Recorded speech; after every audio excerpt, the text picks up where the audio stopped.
باری دیگر درود میفرستم به همه اون عزیزانی که این لحظه ها ما رو در آزادی ویدیو کانال مستقیم رادیو آزادی در یوتیوب تماشا دارن. ساعت به وقت پراگنده هست و من در چند دقیقه دیگر برای شما سرخطی موضوعهای روز رو میگم و همه شما عزیزان رو بازم در برنامه خبری در پخش مستقیم بعد از 3 ساعت منتظر خواهیم بود. رستم امامعلی رئیس شهر دوشنبه اعضای مجلس ملی انتخاب گردید. در آوازدهی روز 27 مارت 217 وکیلان خلق شهری و نویوی دوشنبه شرکت نموده به جانبداری او آواز دادند. رستم امامعلی پسر بزرگ امامعلی رحمان پرزیدنت تاجیکستان از شهر دوشنبه و 4 نفر دیگر از نویه پایتخت به اعضایی مجلس ملی انتخاب شدند. برخی از ناظران وضع رستم امامعلی را یکی از نامزدهای احتمالی انتخابات آینده پرزیدنتی در تاجیکستان میدونند. رسانه ها هم بارها گفتند که تغییر قانون اساسی تاجیکستان با مقصد فراهم آوردن شرایط برای شرکت رستم امامعلی در انتخابات صورت گرفته است. مرگ طبیعی بود یا بر اثر لطو؟ عکس جسد دلاورشو شومیرов چند روز پیش در شبکه‌های اجتماعی نشر شده کاربران برای معین کردن هویت او کمک خواسته بودند.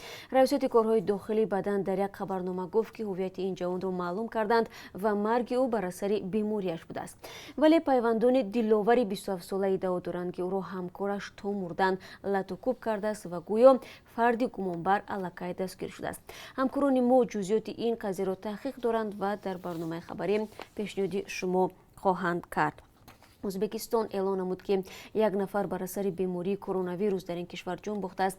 این نخستین مورد فوت در ازبکستان بر اثر این بیماری می باشد. در قزاقستان هم اولین حالت فوت بر اثر این بیماری ثبت شده است. ازبکستان چند روز قبل برای پیشگیری از کرونا ویروس تدبیرهای سخت روی دست گرفت و در سراسر کشور کارانتین اعلان کرد. روز 27 مارت مقامات ازبکستان اعلان کردند که در این کشور 75 مورد گرفتاری به کرونا ویروس ثبت شده است. با این حال کارشناسان هشدار می‌دهند که بنابر انجام ندادن آزمایش‌ها نمی‌توان شماره واقعی گرفتاران را در هر کشور معین نمود.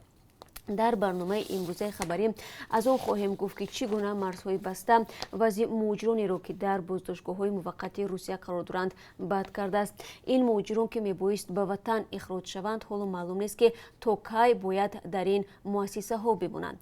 همکار ما در روسیه شرایط این مهاجران را پیگیری کرده و جزئیات را 3 ساعت پس تقدیم شما خواهیم کرد.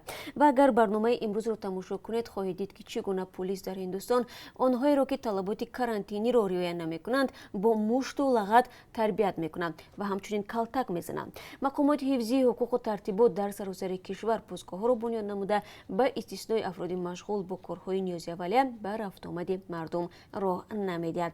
خب بینندگان عزیز، این چند نامگوی موضوعی بود که برای شما در برنامه خبری خواهیم گفت بر علاوه موضوعی که تا 3 ساعت پس به دست ما خواهند رسید. همه شما رو در برنامه منتظریم. بعد از 3 ساعت دیگر با ما بمانید و برایتان روزی خوب را تمنا داریم.